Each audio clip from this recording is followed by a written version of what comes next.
Okay, can people hear us now? Go ahead and speak if you heard Craig. Craig's dulcimer tones. Let us know in the chat if you can hear us, and we'll start. Hopefully it's up and running now, and you're actually getting input. Hey guys, can the community hear us? Hey, they hear us. Look at that. Okay. It's amazing. Okay, guys, thank you for bearing with us. And we're going to skip all the introduction stuff again. We got Craig, we got Einer, it's Age of Conan, crafting, go. Okay. Thanks for having us. We're going to show some cool new stuff from the Dragonspine updates. And we're going to be running around in the main outdoor playfield, and this is the first time that a lot of people will have seen this area.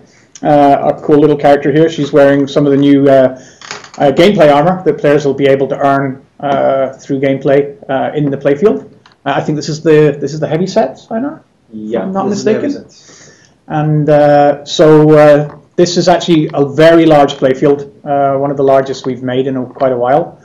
And I'm going to run around a little here and kind of show you some of the. This is on the Stygian, the far south of the Stygian territories. And the player kind of comes here through the desert, and it's a very desolate, removed from any other part of Stygian culture, and kind of coming up from the more southern areas, kind of south of Stygia. So you've got a kind of dual influence in these areas of the kind of the Stygia that the kind of Egyptian-inspired Stygia that players know, and then the more Central African kind of types of themes and motifs that come in, given how far south they are in the world here.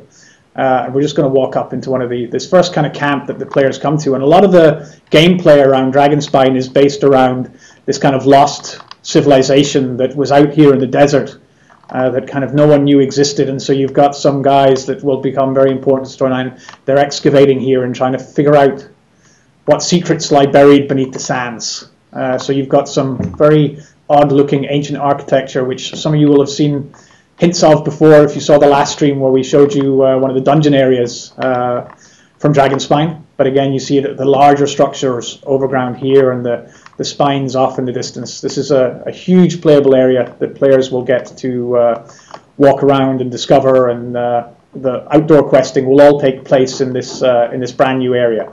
But first up today, we're going to take a look at some of the new crafting content. So for those of you who've been following, you know that Age of Conan is getting a complete revamp of the crafting system. And we've literally gone from the ground up. We scrapped everything that was before in terms of the old leveling and recipes, and literally took it apart and decided what we wanted to do with a whole new system. Because we really wanted to add some depth and complexity into crafting and kind of make it interesting for players again, that it wasn't just one recipe and kind of everyone makes the same stuff, and you know, the only balance kind of being where you could find the harder to find recipe. We really wanted to add interest back into the, I guess, the crafting process itself, you could say. Yeah. And so what we've got, we're going to bring up the crafting menu. Yeah. And what you'll find now is that we're doing things a little differently than before, in that everything. So I can bring up the new crafting window here, and you'll notice first off that there's a lot more components to make an item. So Einer, maybe you can tell us a bit about the basics of item creation. Yeah. Okay, so for armor and weapons, we define three. Armor weapons consist of 3 components, like up to 3 components. So in the GUI here, I'm not sure if you can see it. For example, this is a 2-edged. So we divide that into a hilt, a shaft, and a blade. So, and all materials for each of the components kind of makes sense to make that part of a weapon. That's basically how we divide it. So you can see here I'm adding some of the components for the hilt. So you've got kind of leather, some wood, some resin here. If I find the right parts, I always struggle to find the right parts when I'm doing this. And we've got some wire. I can bring them in. And we need some metal for the last part. Yeah, so that's the blade. And that's the basics. That's the basics. Of your item. Mandatory items, so actually making the base item. And kind of in the previous system, that's kind of where it would have stopped. You know, we had basic recipes, and you just put some it took some parts, and you made an item. But what we really wanted to do was add in this layer of complexity and depth that allowed the players to kind of create their own style of item and change the stats a little and maybe change the visual look. So we've added a second and third level of creation to the items in the new system. Now, while testing, these gems are actually in my inventory bag. When it comes to live, don't worry, they'll be in your resource tab. Yeah, it's just they'll all look different as well. And they'll all look different. They won't all be generic red gems that you're adding. But for the purposes of testing and showing you this today, they are all red gems, but they will be different, we promise. Yeah. I mean, these gems can, remember, these gems can contain anything. I mean, they can contain one stat or several stats.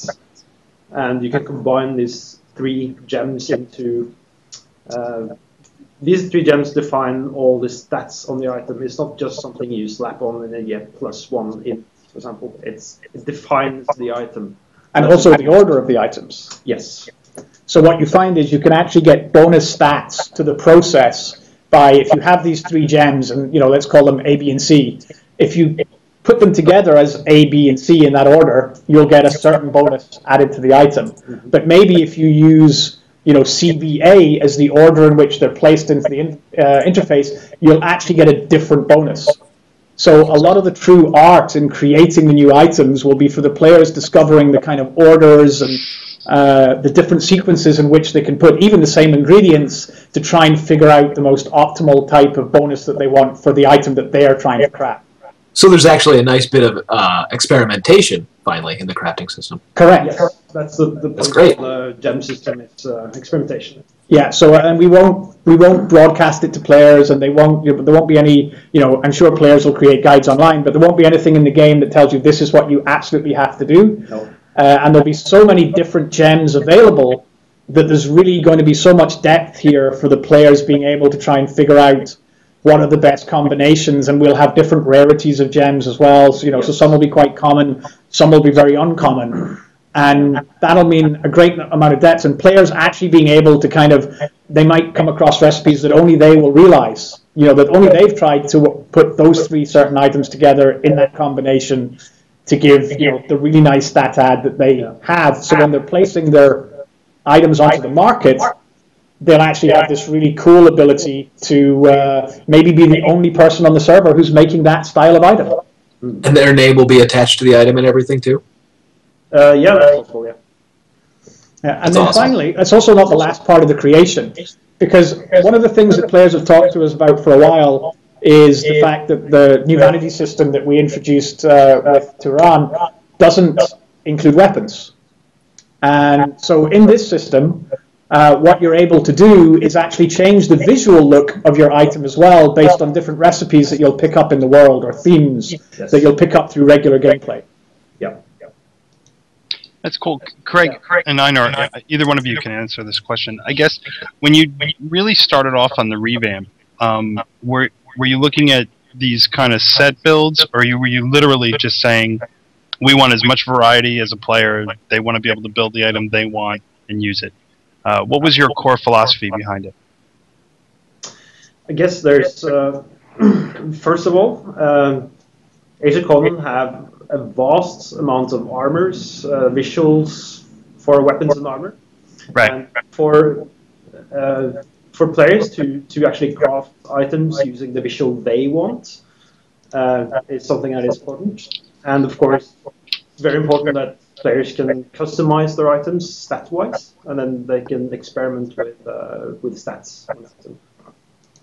So yeah, it was kind of designed so that there would be that kind of depth that was missing before. Yeah.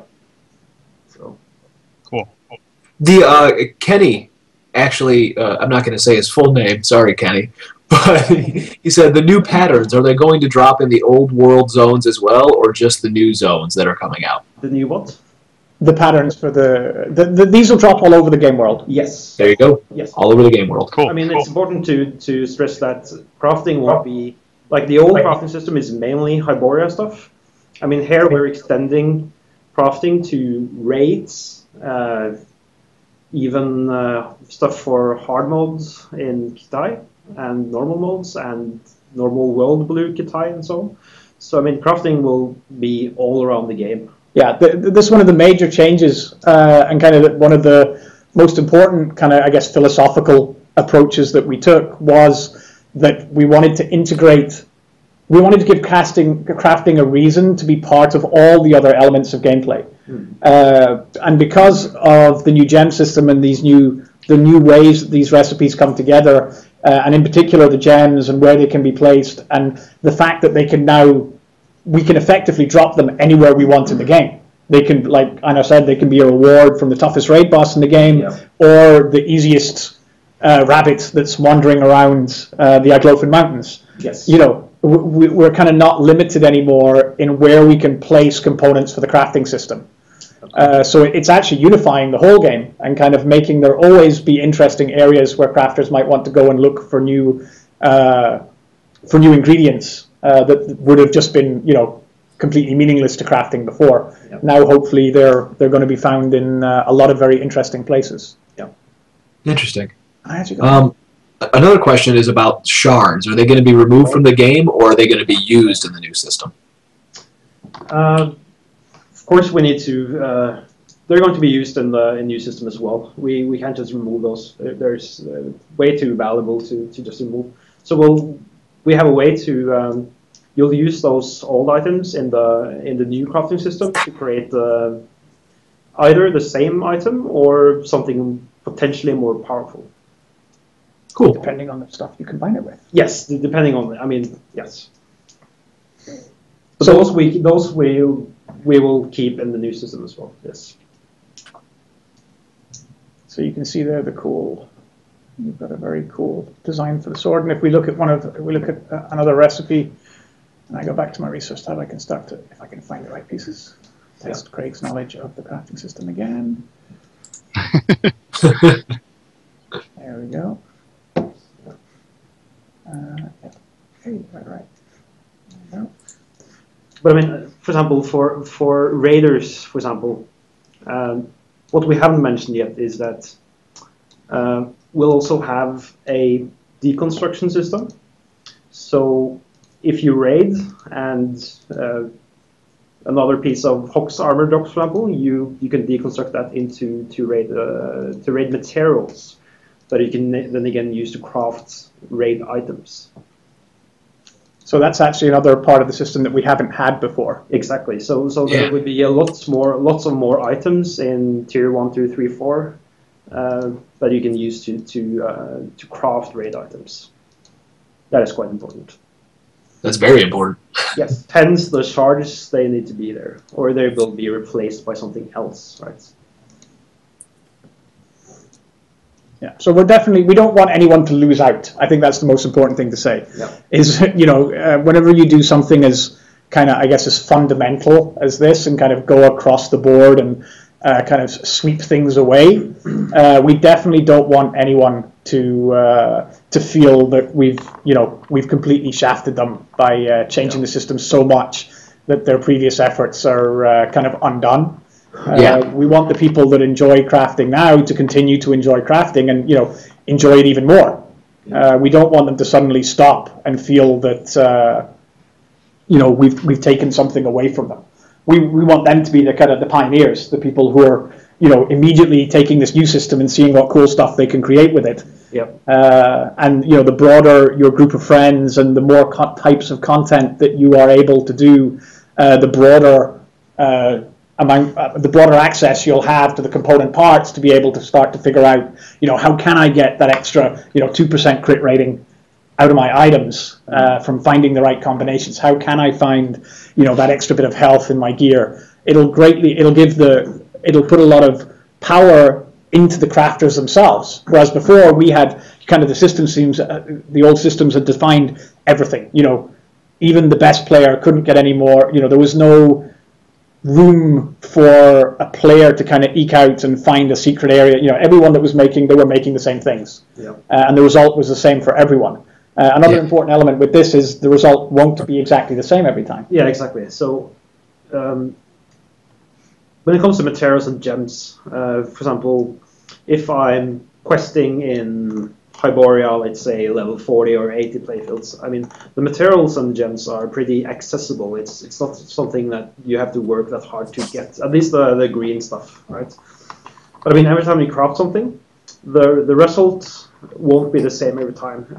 We'll do the effects on the item will randomize slightly. So when you craft an item, you'll seldomly get the same item. And then we also have critical successes, where you can make a perfect green, perfect blue, or epic item that will give you like the max plus amount of stats. And is that just based on like a random chance, basically, the critical success? It's a roll when you craft. That's awesome, though. Yeah. So I can already imagine how much money I'll make from selling them. Yeah. So I mean, you can just keep cranking out items, and every item you create will have a quality displayed, and if it's perfect, it's a crit success item. Here's a couple of questions that are from the community. One of them was, what about, I guess you might have touched on this already a little bit, but just to clarify, will you be able to make something on par with raid items through crafting? Will crafters be able to make items that are up there? Yeah, I mean, I would say even better. Even better. How do you like that, folks? Even better. Not many awesome. games would actually say that, I gotta tell you.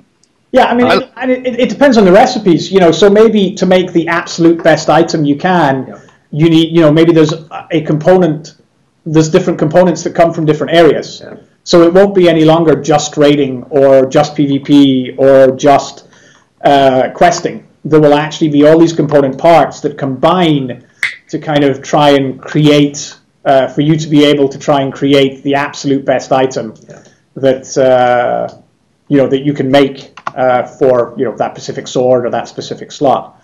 Yeah. And it's also important to note there, you know, one segue off of that is that I mentioned PvP. We will also be having some components drop in PvP from killing other players.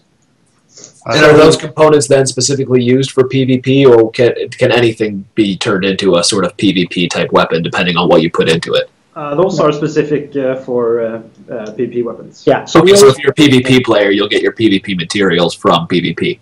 Yeah, because we already have specific stats that are more... In Age of Conan, we already have certain stats that affect PvP alone, which allows us to have PvP items be good for PvP, as opposed to everyone just wanting the top tier of raid items. And this system will allow those pieces to drop actually from players killing other players, and other PvP rewards as well. Yeah. I mean, what is important here, though, is that it's probably a different gem set for PvP, right? So there's specific gems that are only for PvP armor in this case. Okay. Yeah.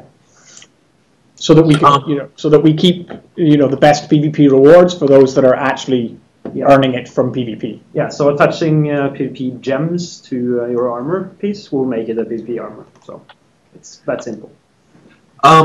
Another question from Kenny is, what are you guys going to do for people like him that have most of all the recipes in the game already?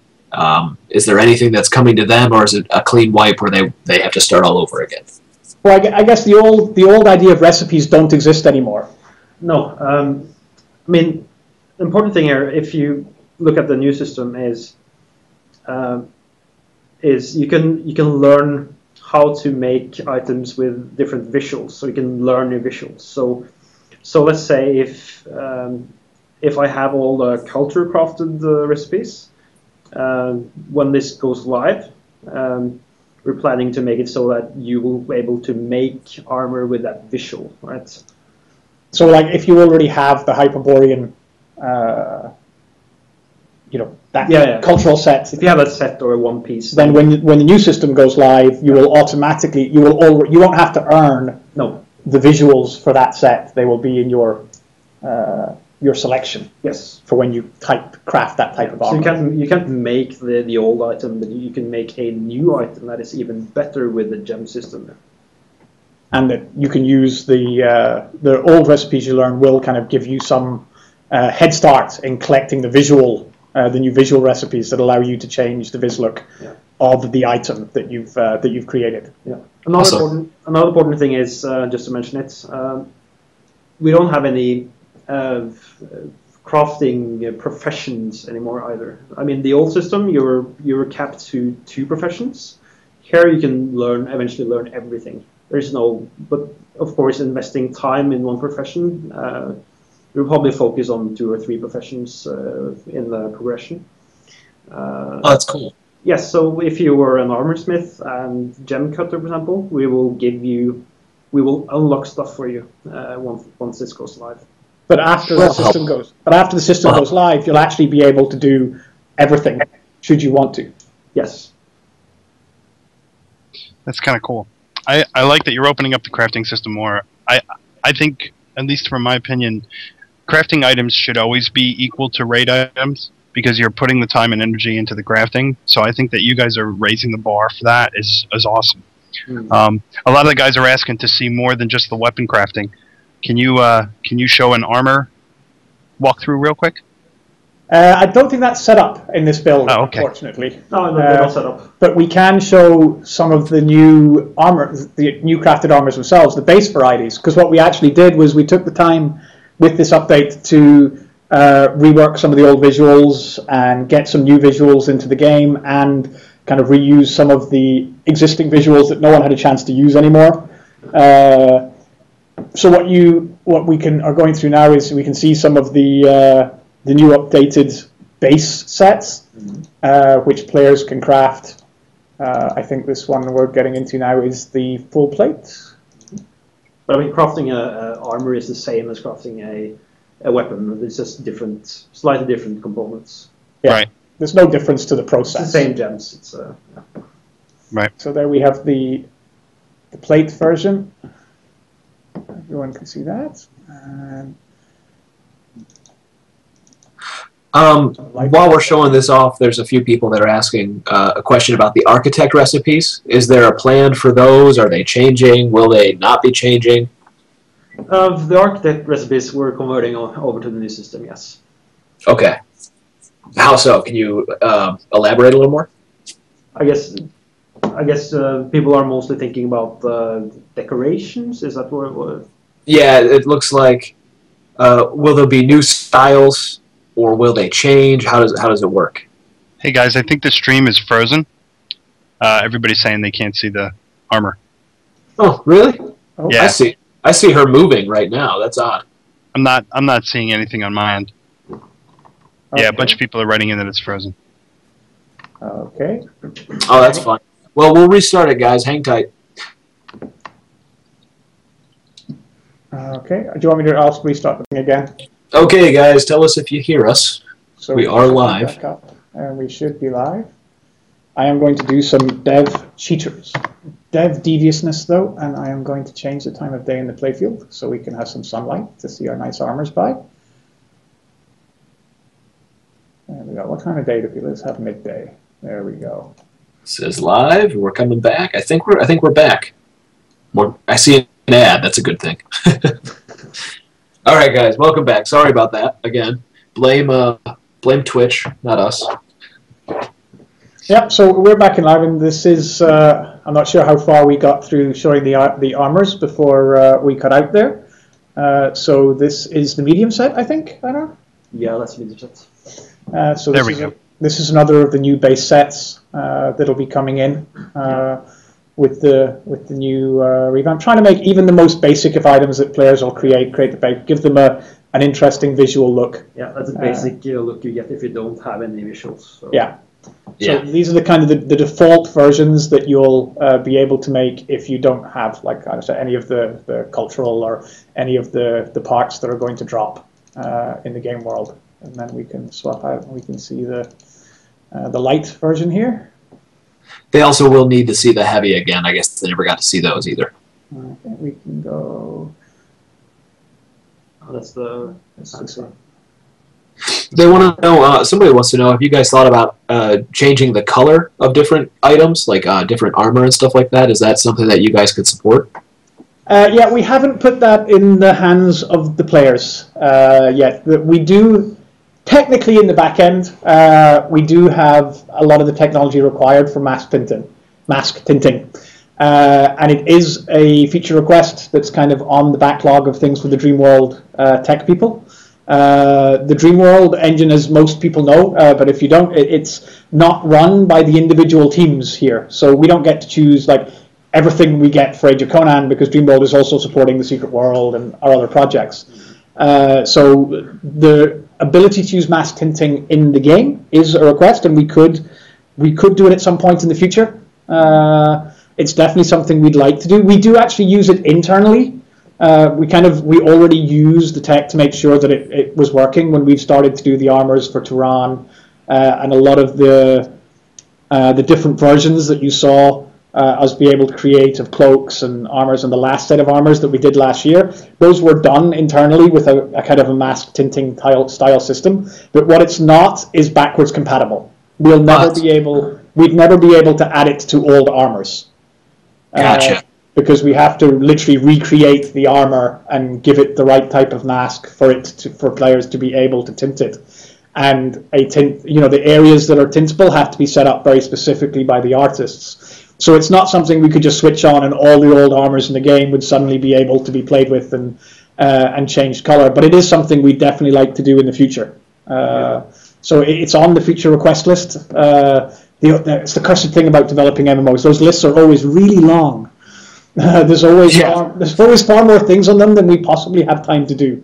We do have some armor sets with that already has color variations. So I mean, if we set up visuals you can learn from them, then of course you can craft items with different color variations. Yeah, and this new system will allow us to do that. Yes, I mean, it makes it easier for that to become true in the future. Yeah, we can add hundreds of visuals. I mean, it's not a problem. It might make the scroll window a bit big.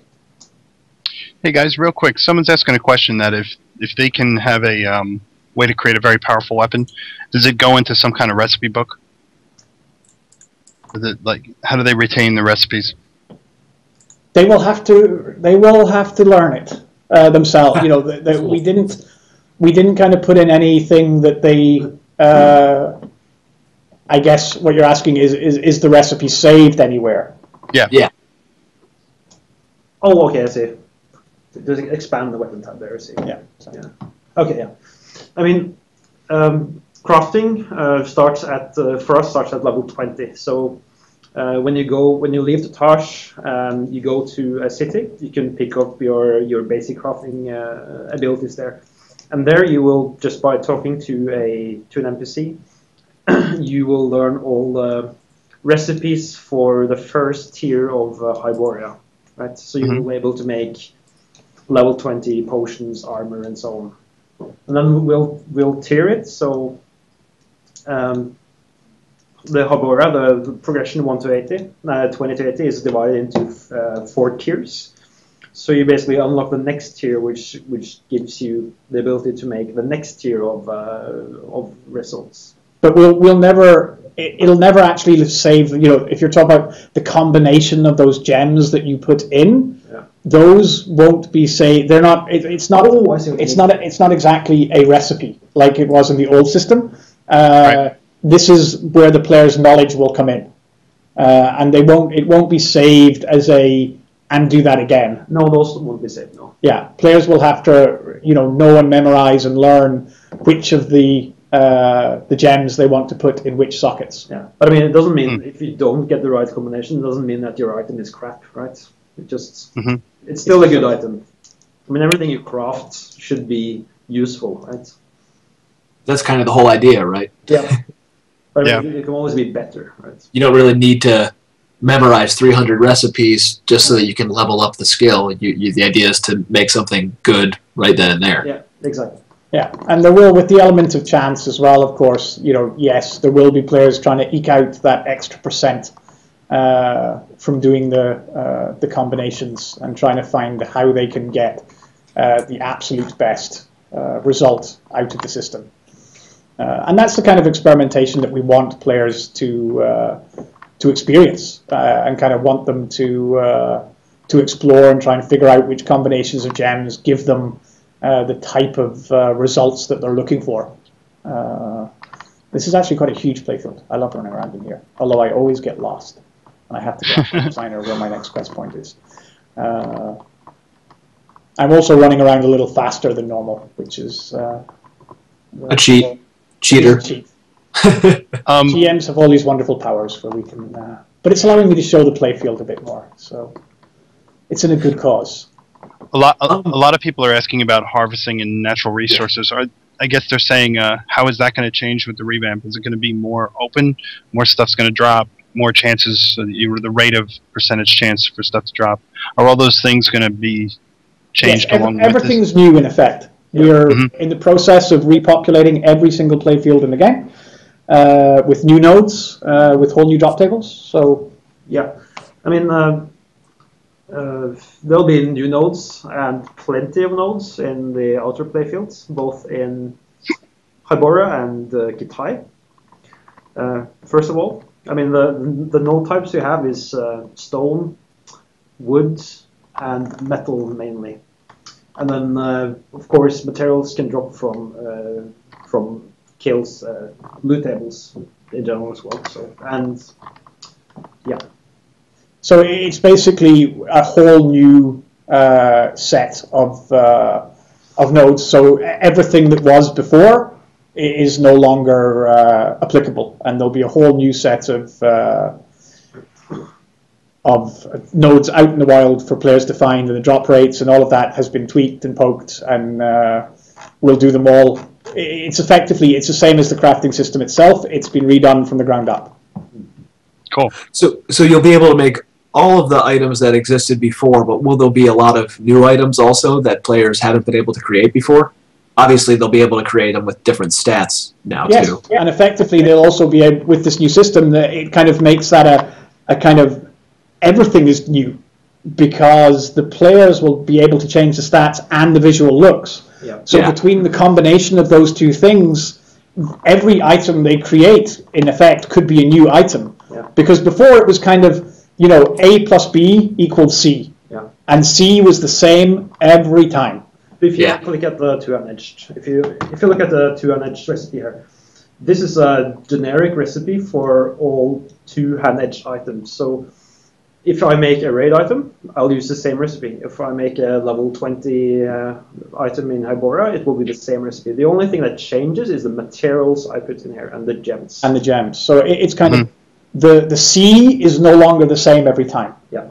The end result is different based on the components that the players put into the crafting process and the percentage, the random chance of whether they get a critical success or we didn't do critical failure, did we? No. No critical failure. We did think about it for a while. Do we want to be evil to people? But, kick away all their mats and make them make a weapon that actually hurts them by equipping it. You can increase your critical success chance, right? Yes. That you can. That was my next question. Yeah, what's your percentage? Not that you have to give a percentage number, but what are the options for having the chances to make a critical weapon even better? Because I love that system. I mean, the base chance we've set now is at 2.5%, but you have to remember that you can increase this, right? Right. So, because we do have a progression here as well, that simple progression. Yeah, so avenues will open up for the best crafters to be able to increase their chances of getting those critical successes. Cool. Well, that was always fun. It's cool to reward, it's nice to give some kind of small reward to players who do put the time in and kind of become the best crafters in their community, and experiment with all the different combinations, because there will be a degree of experimentation here. They'll have to craft the item to see what stats they're going to get on it. Yeah. So the players will have to experiment with making stuff that they might end up being not exactly what they wanted, but they will then be able to keep trying to find those different combinations that offer that just that stat bonus that they wanted to progress their character in a certain way. Yeah. That's and cool. We're also opening for epic world epic items. Or epic item crafting in the old Hybora content. So I guess a lot of free players will probably like that as well. You can, and when you have to remember, if you find green materials, we have everything. Every material you find in the world is green per se, and then you can refine those up to blue and epic and so on. It's basically you can convert between different powers of the items in a lossy rate. Yeah, and if you collect enough of them, it's kind of exactly. It's kind of a trade-up system. So the component parts, those parts that you saw that we put into the basic part of the recipe, if you have green quality ones, like Einer said, effectively, I don't know what the conversion is. It's 10-to-1 or. We'll see. Yeah, it's being balanced. That's the Einer speak for. Now it's 3-to-1, but it's a bit. And players will then be able to upgrade the component parts from green to blue to purple. So if you want to craft a complete level 20 epic set for your alt, you can do that. If you want to, that's possible. So it'll also be upping, what's possible with the system. It's in certain parts of the game. Yeah. Whereas these items existed before, but were either really hard to get or hadn't dropped for a while. I think we took some of the weapon epics out quite some time ago. Yeah. It's basically the same as the old people who played in 2008-9 probably remember the world epic items that used to be in the game. We'll effectively be adding those back in through the crafting system, so players will be able to craft them. Cool. So if you really want to eke out that little extra bonus, even at level 20, 30, or 40, with the new system, you'll be able to do that. I think they're dropping House of Chrome now, actually, as well. Yeah. Somebody was asking, will there be any epic armor with gem slots? Yeah, armor will have gem slots as well. There you go. Epic armor? Yeah. Armor and weapons. There you go. And then somebody also wanted us to go back to the explanation about the architect stuff, because I guess we got cut off by the crash, by the freeze. Okay. So if we could go back to circle around on how that's changing, that would be great. The architect recipes? Oh, the architects. The architect recipes will be converted to the new system as well. I mean, but for architect items, and I have recipes, they don't have styles or visuals per se. I mean, we'll probably have I'm not sure what part of the architect's recipes. I mean, effectively, in terms of building your guild city, it won't change. No, those will be the same, yes. If you've been saving material and you're in the middle of building tier 3 or building up your guild city, those won't change and you won't lose out when the conversion comes. No, of course. All that you will get.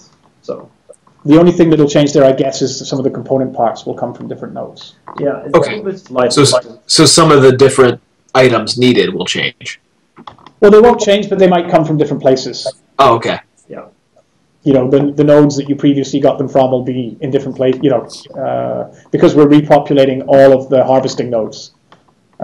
So that'll be, they'll get those materials from very different places. Somebody's asking if you could explain where you're at right now, because they think it looked pretty awesome, actually. Yeah, this is the excavation site. And so, like we said, a lot of the secrets in this area are based around this ancient civilization that's been long lost in the desert, and for various reasons, which I'm not going to spoil here because the quest guys will kill me. You end up trying to discover the secrets and trying to figure out who this ancient civilization were and kind of what they're doing in this area, and what is the secrets of Dragonspine. That's the name of the update, and it'll all come down to some very ancient creatures and. Trying to figure out, so this is kind of a ruin, the above ground ruins of what used to be an ancient city, of a culture that's long vanished into the sands, and these guys excavating are trying to figure out exactly what went on here and who this ancient civilization were, because they're kind of Stygian, but then they're not. You get some of the same iconography as you find in Stygia, but then you also get a lot of Archeronian type kind of inspired feeling from some of this architecture, but then there's also something, very different, and it's much more ancient. So the players will end up trying to discover. I love the vultures here. The vultures kind of circle around some of the carrion, and so the players will have will get. We saw the dungeon area in the last stream showing this kind of architecture as well, and that kind of you do get to that dungeon through this area. It's kind of hidden away at the back.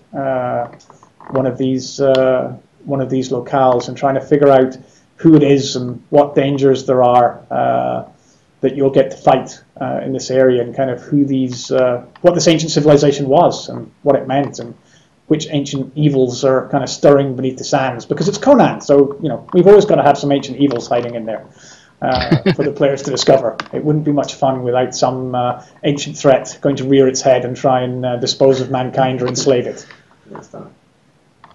Cool. Someone keeps asking the question, and I feel bad he's not getting answered. Do PvP levels have anything to do with the with what drops in PvP in terms of the crafting stuff? Currently, no. Mm-hmm. Yeah, no. The drops from PvP when you kill another player are random, same as they would be for an NPC. Yeah. Cool. So they call from the loot table, and it's purely chance based. And of course, we'll populate those tables with the new items when these updates go live. So no, the PvP level of a player won't impact, or currently doesn't impact, what drops. It's not a bad idea, though. I'm not sure if we can do it, but we can think of it. It's not a bad suggestion. It's kind of a cool idea. You can turn yourself into an epic raid boss. Yeah, you're level 80, and if you're really decked out when you get killed, you drop something awesome. Yeah, no, it is very important. We've never wanted, we implemented the PvP drop system. We will never drop items from a player's inventory. Yeah. I think, it's kind of something we did talk long and hard about it when we brought in the PvP looting system. Yeah, with the exception of some PvP resources. Yeah, with the exception of some resources, but we never wanted it to be, you drop the chest plate that you fought really hard to get. Yeah. And then suddenly, because we don't want people incentivized to go and fight in crap gear. We want them to be able to fight in the gear that they've worked hard to attain and earn. So we didn't want situations where they would shy away from that just because they were afraid of losing it. So the loot table system allows us to populate those loot tables as if they were NPCs. We just treat players, as if they're NPCs. So varying it based on their level might not be a bad idea. I'm not sure we've got we'd have to ask a coder. Yeah, I'll look into it. But yeah, it's certainly a good suggestion. Another one is, do we know an expected release date for the crafting revamp in the new outdoor area? They're not linked, so they may not come at the same time. What we wanted to do with Dragonspine was make sure not one element of it didn't hold back all of it. We'll talk in a lot more detail about this in the monthly development letter, which comes out on Friday. But basically, the highlight is we're still trying. We're shooting for the end of the year, especially for the outdoor area. It'll depend on some testing. But the crafting system might slip into the second Dragonspine update, which would come early in the new year. Yeah. Okay. Because Dragonspine won't be one big update. It'll be a series of updates. So it's kind of more sequential. The team are currently working really hard to try and make sure everything comes as early in that process as it can. But with the testing and the sheer number of items we've got to do, it's looking. My gut would say that the crafting is likely to be in the second Dragonspine update. That'll come very early in the new year. Insane amount of items. Yeah, I think we kind of underestimated that a little. Yeah. When we started doing this, we're like, yeah, let's redo the crafting system. That'll be really cool. And everyone's on board, and they're like, yeah, that's awesome. Yeah. And then you're like, so we have to change every harvesting node in the game, and we have to make all these new items. Yeah. So Einer and his team have been very, very busy. Bless them. They've been working their socks off, trying to get this stuff done. I do think it'll be worth it. The system has so much depth and interest, and it adds so much value back to the game in all the old areas. Yeah. There will be reason for people to go resource seeking in lots of old content, and it's something we can keep building on easily as well. Yeah, so it's kind of a new visual, add a new material type. I mean, yeah, it's a firm footing. It kind of gives us I think one of the restrictions of the old system was it didn't allow us to expand itself very easily. Yeah, and we can slap on an extra profession without any problems as well. So, I mean, everyone can do everything, so it's simple that way. Yeah, so it gives us a lot of depth for the future. Another question is, what is it about the? I just lost it scrolling so fast. The culture armor sets. Kenny wants to know about the city recipes, like the Stoneheart sets. Are we going to lose that look altogether, or will it still be in the game? If you have the look, then of course you will still have it. Yeah, they'll still be there. So when you saw in the different drop-down menus that allowed you to choose the different visual style for that item, they will now exist as a visual style for that appropriate type of item. So when you're crafting that chess piece that you previously had as a cultural, you'll actually be able to make anything with that visual look. Yeah. And you'll be able to make any heavy chest or full plate or whatever type of armor it was with the right material type. You'll be able to make any piece of that type look like that cultural set used to look like. So it actually gives you much more depth because you'll be able to create an armor with that visual look with any stats that you decide are right for your character. Yeah. I mean, you can even make raid tier 4 armor with it if you really love it. So, or even level 20 stuff for your alt. Doesn't really. Yeah. Hopefully that answers the question. I think it did. Kenny said he loves you. Or no, I'm sorry. He said said it's awesome that he loves the new system, but I'm sure he likes you too. Another question. I feel bad because he's written it in all caps, so I'm going to try to get it answered. Sorry, Ketza, that it's taken so long. He believes that people are going to be farming their alts for ingots, and he wants to know how you're going to get around the idea of people farming on their alts. Do you mean in PvP? Yes. I think so. Yeah. It's really... Yes, we've always got to worry a little about people, I guess what we used to call fight clubbing, and people killing alternate characters or killing their friends in order to get drops. Diminishing returns can help with that a little. Yes. It's a difficult one because if we remove it completely, the idea of having to mitigate it completely would mean we couldn't do this.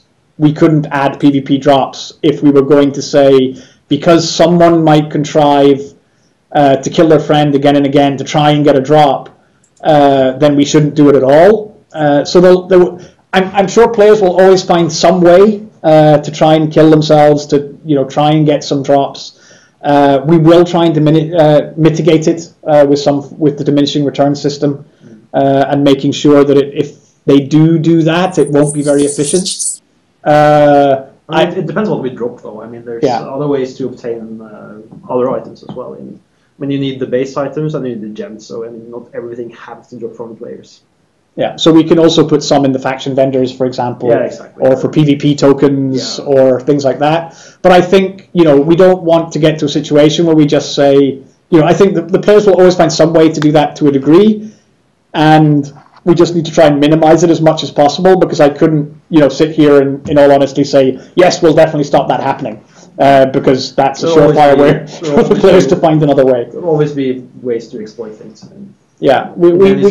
We just kind of try and have to find ways to mitigate them as much as possible so that it is as fair as possible. And diminishing returns help there, but we'll also be able to place them in other types of situations. And we may look, if we have to, at expanding the loot drop system for PvP and seeing if it needs tweaking, and maybe make the diminishing returns a bit harsher, so that they really are kind of detrimental to someone who's just trying to kill their buddy again and again in the hopes of getting that drop.